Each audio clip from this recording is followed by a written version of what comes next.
baik. Terima kasih. Kita ingin melanjutkan lagi perbincangan kita tentang globalisasi versus nasionalisme. Jadi tadi Bu Marwah waktu kita break bilang, ini kayaknya Beli Indonesia ini sama persis nih dengan apa yang kita lakukan ini.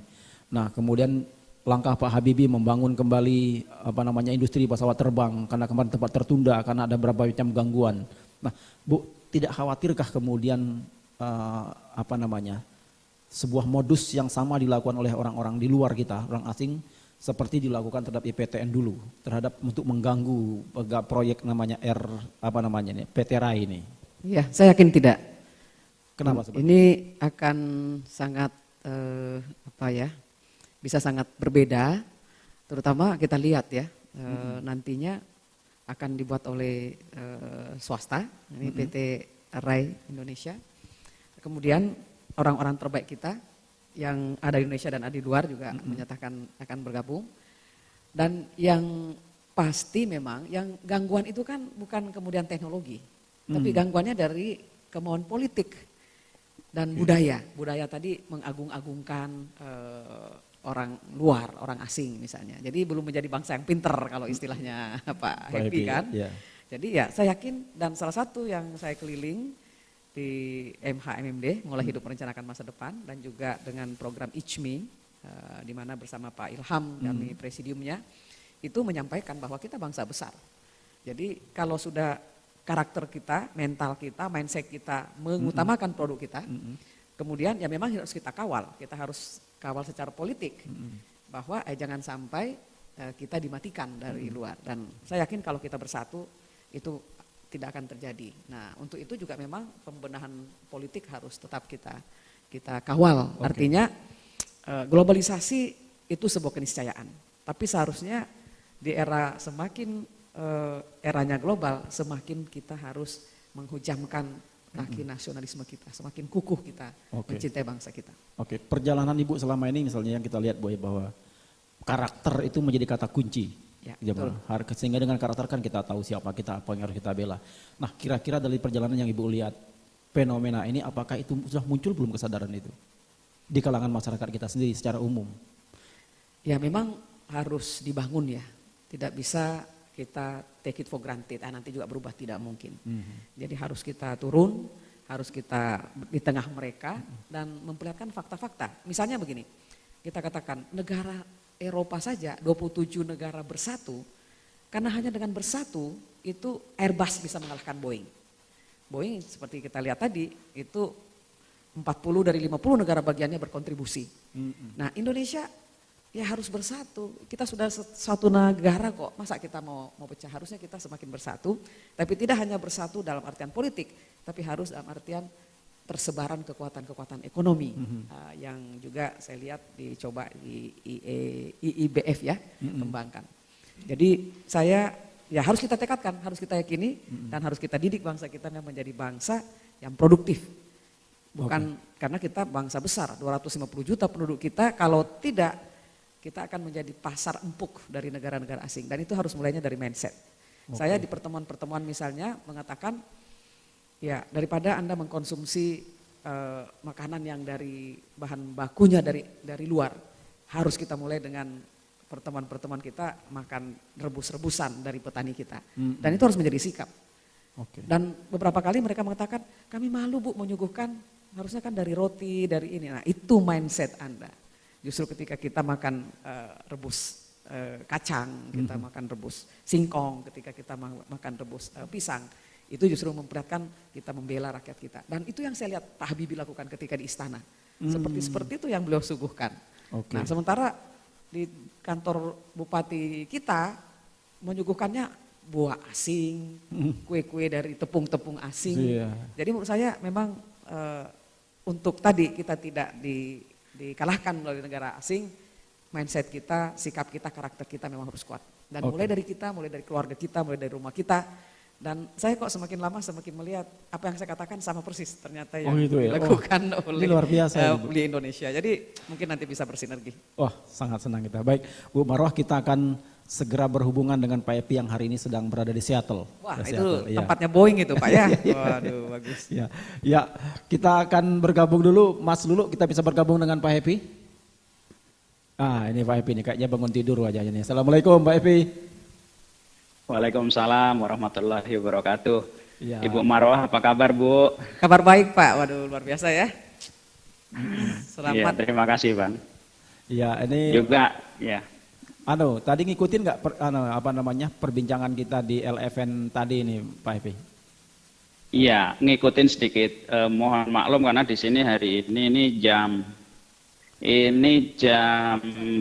berapa ya di sini itu jam 1:30 malam. 1:30 malam ya. Oh, di agak Washington, negara bagian Washington itu ke 1:30 barat. malam Bang. Jadi tadi sempat istirahat dulu sebentar. Oke. Ya, tadi kita sudah mulai pada pukul seperti biasa sih, biasa-biasa. Sudah bincang-bincang dengan Bu Marwah selama 2 segmen. Kemudian teman-teman yang hadir juga banyak sekali, jadi bahkan ada yang protes kok nggak disebut. Terutama di beberapa kota kecil, Ponorogo, Magetan, kemudian tadi ada yang dari Jawa Timur di Blitar juga. Jadi perbincangan kita tentang globalisasi dan versus nasionalisme ini ternyata cukup membuat Bu Marwah tersentak karena kayaknya katanya sama gerakan kita ini, membangun karakter, membangun ekonomi dan membangun karakter bangsa kita.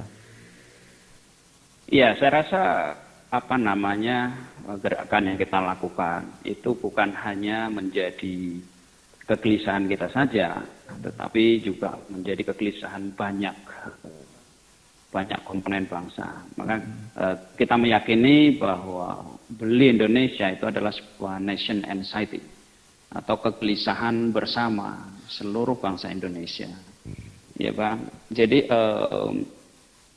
apa yang kita lakukan, apa yang Bu Marwah Daud lakukan, apa yang teman-teman yang lain yang lakukan, ini adalah sebuah bukti gitu, bahwa bangsa Indonesia itu merasa bahwa hari ini ada sesuatu yang harus kita lakukan, ada sesuatu yang harus kita gerakkan bersama-sama, dan saya yakin kalau kita memiliki keyakinan, memiliki pembelaan yang jelas, Allah akan mengumpulkan kita bersama orang-orang seperti Bu Marwah, ya, dan juga teman-teman yang lain.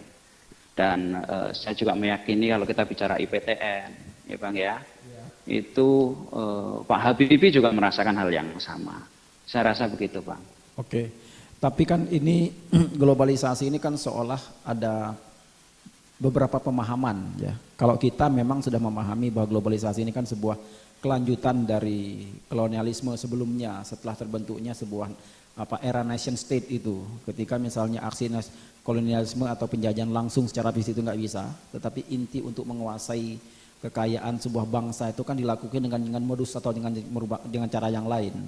Nah, kita ini kok seperti kehilangan langkah ini Pak Epi. Jadi kehilangan langkah seperti industri PTN kita hentikan begitu saja. Kemudian beberapa yang hari ini menjadi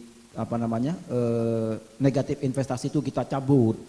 Sehingga rakyat-rakyat kita seperti petani, kemudian peternak yang 2 minggu yang lalu yang kita lihat itu kan berguguran. Ini bagaimana sebenarnya kok Indonesia bisa kehilangan arah dengan globalisasi ini? Iya, jadi membangun sebuah bangsa itu membutuhkan sebuah leadership gitu, kepemimpinan. Kepemimpinan itu yang akan menjadi referensi bagi pemimpin-pemimpin yang lain yang ada di Indonesia, juga bagi anak-anak kita, bagi bangsa Indonesia secara keseluruhan. Kalau kita lihat pada zaman Bung Karno ya, gitu, bagaimana kepemimpinan itu begitu efektifnya. Bahkan pada saat Bung Karno, pada saat itu, ketika Bung Karno mengatakan sesuatu, maka seluruh rakyat Indonesia bergerak. Ketika era Orde Baru juga begitu proyek-proyek dan program-program itu semua berjalan. Semua mindset bangsa Indonesia, pemimpin bangsa Indonesia itu menjadi sama. Nah, menjadi persoalan ketika kita memasuki sebuah era di mana bupati-bupati itu harus berotonomi gitu, anak-anak kita itu baru belajar demokrasi dan sebagainya. Nah, 15 tahun yang sudah kita lakukan tentu menjadi sebuah sebuah cermin gitu, apa yang harus kita benahi. Karena kalau kita lihat ya Bang Aswandi, bupati di daerah sebagai kepala daerah itu adalah sebenarnya adalah benteng terakhir, ya, benteng terakhir yang menentukan gitu bagaimana investasi itu terjadi di daerahnya. Nah, banyak perekonomian rakyat yang hancur karena sebetulnya pemahaman yang keliru. Kepala daerah berpikir hanya tentang investasi gitu. Sedangkan investasi yang kita butuhkan itu investasi yang seperti apa? Apakah investasi yang menguntungkan perekonomian rakyat, menjadi komplementari, atau bahkan sebaliknya akan menjadi persoalan bagi perekonomian rakyat. Nah, ini menjadi tantangan tersendiri. Maka yang dilakukan oleh Bu Marwah Daud, oleh kita, itu adalah sebuah kepemimpinan sebetulnya. Karena kepemimpinan itu bukan sebuah jabatan, tapi sebuah pilihan yang harus kita lakukan, kita bangkitkan. Ya, bangsa Indonesia hari ini gamang gitu mendengar satu kata, dan satu kata ini kalau bangsa Indonesia tidak memahami maka akan sangat berbahaya bagi perekonomian kita, akan sangat berbahaya bagi kehidupan berbangsa kita. Tetapi kalau kita memahami satu kata ini, maka Indonesia bisa mengambil keuntungan yang sebesar-besarnya dari situasi saat ini. Satu kata itu adalah sebuah keniscayaan, sebagaimana tadi disampaikan oleh Ibu Marwah Daud Ibrahim. Globalisasi itu adalah sebuah kata yang harus kita pahami dan sebuah keniscayaan yang harus kita hadapi. Nah, menjadi persoalan ketika desain dari bangsa kita berubah, ya, otonomi yang begitu cepat dan sebagainya. Tapi ini juga menjadi sebuah kenyataan yang tidak bisa kita pungkiri. Gitu. Artinya bagaimana kita bisa bersatu padu dengan seluruh kepemimpinan nasional, gitu, untuk memiliki satu visi, satu pemahaman bagaimana membangun bangsa ini, bagaimana membangun perekonomian Indonesia. Kemudian juga tentang nasionalisme. Bukan berarti bahwa dengan ada globalisasi nasionalisme itu tidak ada, gitu. Memang kalau kita mau bandingkan, globalisasi itu lawannya itu nasionalisme, karena globalisasi berbicara global, itu nasionalisme berbicara tentang nationality, gitu. Nah, kita belajar, gitu. Saya melihat, ya Bang, selama saya ada di Seattle, gitu, ternyata nasionalisme justru tumbuh luar biasa hari ini di Amerika Serikat, gitu. Dan saya yakin ini juga sedang tumbuh luar biasa di China. Bahkan banyak diskusi-diskusi di sini mengatakan bahwa kita itu bisa memenangkan globalisasi itu dengan apa, gitu? Dengan patriotisme. Nah, patriotisme ini sangat dekat sekali dengan globalisasi. Ya, jadi ini yang harus kita pahami. Saya cukup sedih ya waktu Bang Aswandi dulu kita berbicara dengan beberapa mantan jenderal, ya, yang mengatakan bahwa seorang menteri senior di Indonesia mengatakan bahwa hari ini eranya globalisasi, saatnya nasionalisme itu dimasukkan ke kantong. Gitu. Ini saya rasa adalah sebuah kesesatan berpikir, ya, dan berbahaya bagi bangsa kita. Waktu kita diskusi di Telkom, Bang Aswandi, masih ingat nggak? Masih sekali. Ya, pada saat itu kita juga diprotes, gitu, bahwa hari ini bukan saatnya lagi membicarakan nasionalisme. Ini saya rasa adalah sebuah iceberg, gitu, sebuah iceberg atau sebuah tanda-tanda bahwa ada sesuatu yang harus dibenahi. Justru menurut saya satu-satunya cara kita itu bisa membangkitkan anak-anak kita hari ini adalah melalui nasionalisme dan patriotisme. Oke. Tampaknya makin menarik ya perbincangan kita ini mengenai globalisasi ini, karena ternyata bahwa ada pemahaman yang belum merata tentang globalisasi, dan seolah-olah kita menganggap globalisasi itu sebuah keharusan yang harus kita terima, sudah given, takdir yang tidak bisa kita tolak, sehingga kemudian masing-masing kepala daerah terutama di tingkat 2 itu selalu memuja apa yang namanya investasi, kemudian investor, bahwa seolah-olah kalau investasi itu masuk sudah menjadi resep untuk perbaikan ekonomi bangsa sekaligus ekonomi rakyat kita. Sebentar lagi kita akan masuk MEA misalnya, masyarakat ekonomi ASEAN, itu akan berlaku tahun 2015 Januari 1 Januari 2015. Apa yang harus kita lakukan itu Pak Epi?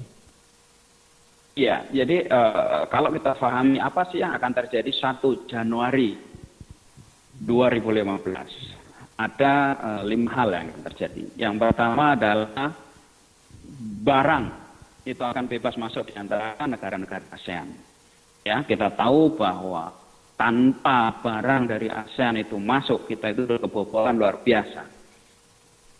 Hampir seluruh produk-produk kita itu di pasaran ini oleh produk bangsa lain.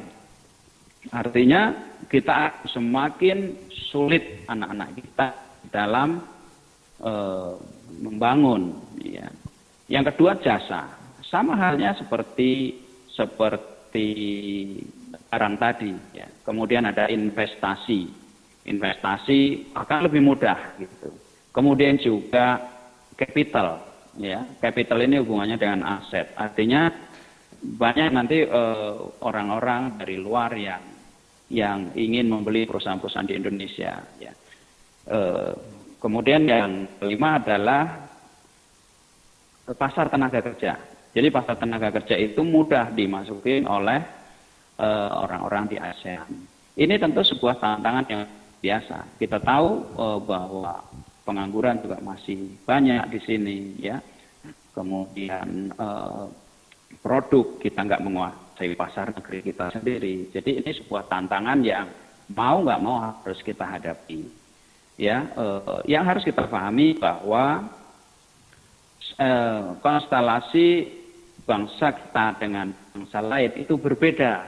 Jadi pasar ASEAN ini itu adalah sebuah inisiatif global gitu untuk menciptakan pasar bersama yang jumlahnya 600 juta jiwa. Ya, bagi Malaysia ini sebuah oportunitas besar. Ya. Berapa kali lipat itu dari 25 juta menjadi 30 juta lah katakanlah sekarang ya Malaysia menjadi 600 juta. Itu hampir 20 kali lipat. Bagi Singapura lebih gede lagi. Bagi Brunei itu 1.500. Nah, pasar ini akan menjadikan sesuatu yang luar biasa. Jika kita melihat ini sebagai sebuah pasar gitu. Nah, persoalan bagi bangsa kita, gitu, bangsa Indonesia bahkan kita negeri sendiri aja tidak menguasai gitu. Dengan menjadi 600 itu separuh itu milik kita gitu. Nah, hari ini terjadi perbincangan gitu. Bang Aswandi tahu ya bahwa inisiatif ini juga atas dorongan Cina yang luar biasa untuk menciptakan pasar-pasar regional. Nah, kita harus memahami bahwa sebentar lagi itu akan banyak pemain-pemain asing, bahkan mulai sekarang itu perusahaan-perusahaan di Indonesia itu banyak ingin dimiliki oleh investor asing. Ini harus dipahami oleh anak-anak kita. Kalau kita itu berpikir sempit, maka akan banyak anak-anak kita itu yang akan menjual kepemilikan sahamnya itu keluar. Iya. Tetapi ini tidak terjadi. Orang Indonesia itu beli perusahaan-perusahaan di Filipina misalnya, di Vietnam atau di Malaysia. Nah, ini sesuatu yang harus kita pahami. Artinya mau nggak mau kita harus berbenah. Untuk berbenah kita harus memahami apa yang sedang terjadi. Ya, saya sih yakin gitu. Kalau kesulitan ini sulitnya ini udah hampir-hampir. Ya, banyak sekali grup-grup yang berdiskusi ini, Pak Happy ini gimana, apa harus kita lakukan? IIBF mana ini? Beli Indonesia mana ini? Ya, jadi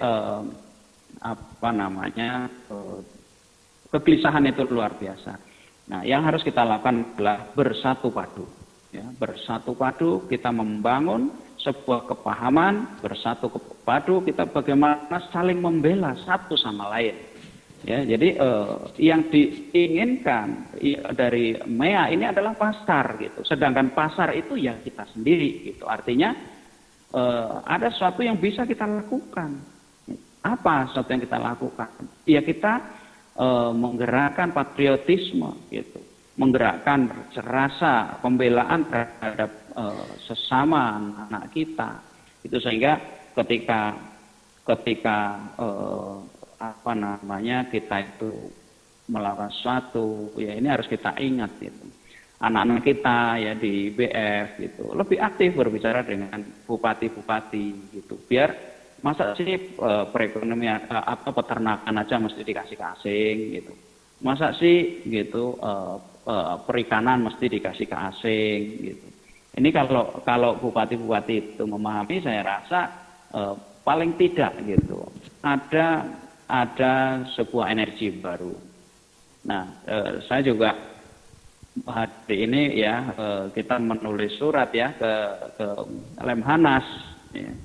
Lemhanas ini memberikan perhatian yang khusus terhadap perekonomian rakyat ini, karena hari ini yang bisa membriefing dan membekali kepala daerah itu siapa, dan yang memiliki kemampuan ya mereka gitu ya. Oleh Indonesia itu sampai hari ini itu 3 tahun kita baru bicara dengan 50-an ya kepala daerah, sedangkan di Indonesia sudah 500-an. Kita baru jalan sedikit itu udah banyak kepala daerah yang ganti juga. Ya. Nah, kepala daerah ini memegang kunci. Ya, banyak yang memiliki pembelaan ketika ketemu ya, seperti di mana? Di Batang. Batang itu mereka jagain benar pasar tradisional sehingga minimarket itu nggak boleh dan sebagainya. Di Mandailing Natal itu kemarin Bupati mengatakan, Pak, saya itu banyak yang pulang dari Jakarta, dari Bogor, orang-orang yang dulu ada di sana, mereka nggak bisa lagi usaha di sana karena nggak bisa bersaing dengan minimarket. Jadi di Mandailing Natal saya jamin tidak akan. Nah, berapa banyak bupati yang memiliki seperti ini? Ya, jadi dalam hal kepemerintahan perizinan tentu bupati hari ini bupati wali kota memegang satu posisi yang sangat strategis. Tetapi sebagai anak bangsa kita harus menggerakkan seluruh bangsa Indonesia untuk bahu membahu. Ya, kalau di Inggris itu pernah berhasil by British, ya, ketika Inggris sulit itu, Margaret Thatcher itu menyerukan sebuah seruan yang sangat dikenal yaitu buy British, belilah gitu produk-produk Inggris sendiri, mereka bisa recover. Kita lihat India, ya bahkan Cina, kalau hari ini gitu di Amerika bang, itu luar biasa sekali. Di Seattle itu orang itu menggunakan logo, menggunakan kaos, menggunakan tulisan yang sangat dikenal di sini. If not Boeing, I'm not flying gitu. Bisa nggak ini terjadi di Indonesia? Kalau bisa terjadi di Indonesia, gitu, maka hari ini kita lihat Pak Habibie sudah menggerakkan inisiatif, ya, itu anak-anak kita yang dengan penuh semangat itu membangun dirinya. Saya yakin gitu, kita bisa melalui ini semua dan bahkan semua kesulitan ini akan menjadi sebuah kesadaran, pemicu kesadaran baru. Hari ini saya mengetahui di Lemhanas juga setiap hari itu membahas tentang bagaimana melindungi ekonomi bangsa kita. Karena semakin kesenjangan itu semakin tinggi, itu maka semakin berbahaya dan biayanya bisa sangat mahal sekali bagi bangsa Indonesia. Oke, baik Pak Happy dan Bu Marwah, ini di tangan saya ini udah banyak sekali SMS yang masuk. Tentu harus kita jawab juga ini. Pertanyaan kepada Bu Marwah juga dan beberapa teman-teman di daerah nitip salam buat Bu Marwah, khususnya dari Jogja, dari Blitar, untuk bisa sampaikan salamnya kepada Bu Marwah ini. Kita akan lanjutkan ini Bu, nanti dulu kita istirahat sejenak untuk beri kesempatan kepada teman-teman untuk melihat quote-quote berikut ini. Nanti kita akan sambung mungkin perbincangan ini, terutama dengan menjawab pertanyaan-pertanyaan dari daerah. Kami akan segera kembali para sahabat pejuang sambil Anda menikmati beberapa quote berikut ini.